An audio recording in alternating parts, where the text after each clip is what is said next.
think we're very lucky in the Senedd that Jeremy Miles has brought together this group that will be reviewing the future of the grid and what that means for places like the Towy Valley. So I think those conversations are certainly starting to take place already. What we need to make sure is that we have strong Labour voices locally who can feed into that conversation to highlight the views and needs of people locally. Community consent, incredibly important. So making sure that those voices are heard, I think, is going to be crucial.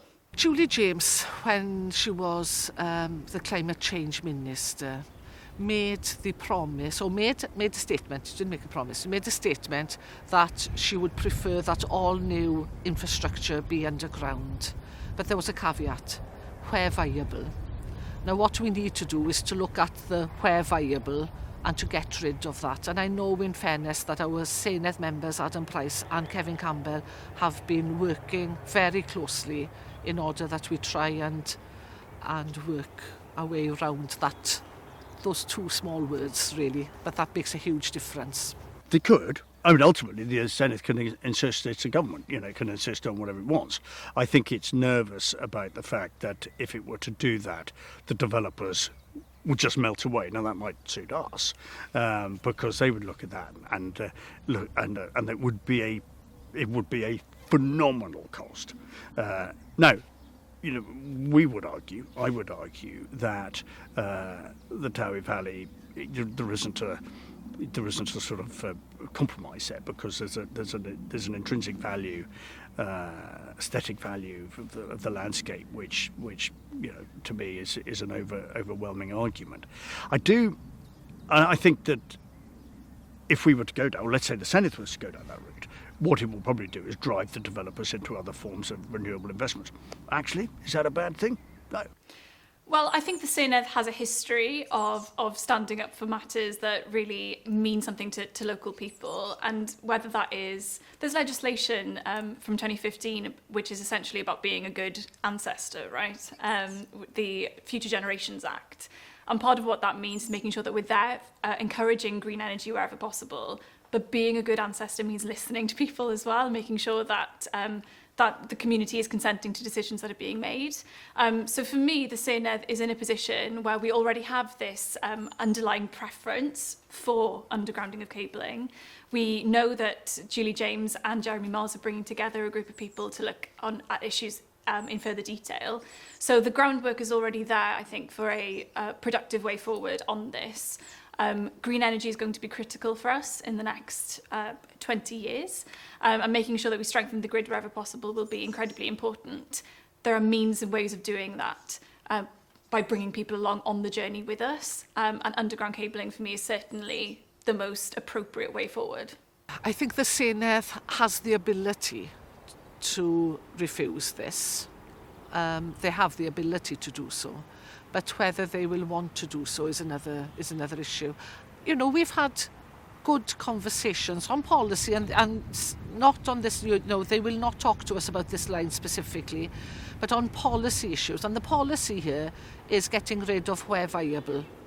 If they get rid of where viable and make it underground, without that caveat at the end of it, then yes, they can turn it down or insist that it's underground. And that's policy.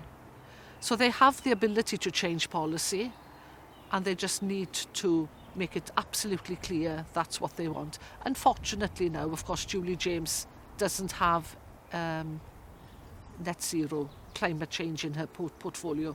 She still has planning, and planning is Pedro, who will make this decision, comes under planning. Planning comes under Julie James. So she will have the final say under the planning policy. The view of Tata Steel and Torben as you drive down the M4, that's an industrialised landscape. If there's a few extra pylons there, do I object to that? Probably not. But do I object to, as if I'm fishing on the Towy, do I object to that? Yes, I do. I mean, I don't know if that makes me a hypocrite or not, but it's how I feel about the area. It's a good question, because of course there are some elements of energy production and infrastructure which are responsibility of UK government. It's often dependent on scale and actually the route that the particular infrastructure may take. On the other hand, a lot of it, and these particular projects we're talking about are fully devolved. Can Welsh Government, can the Senedd face down a big challenge from a developer? Well, I think it would be more likely to succeed in that if it was, linked, joined at the hip with UK government in its endeavours to do that. But ultimately, it is a devolved matter. It can do, as we see from time to time, it can do what it wants in this area. So my vision for the future of that relationship would be a positive one, where we have a government in Westminster and the Senedd that can work together on these issues, highlighting the need for community consent and also underlining that preference for underground cabling wherever possible. So making sure that we have that progressive relationship where we will likely have Labour in both the Senedd and in number 10, I think will give us the best chance of making sure that underground cables are the way forward for us here. We're not against green energy, absolutely not. But bringing the energy from, be they solar farms, be they small hydro electricity units, be they wind turbines, whatever they are, that we bring that electricity down in a way that it's sensitive to the environment. Having 27-metre high pylons is not sensitive to the Towy Valley or the Tywi Valley, which is something that's developed over the last year.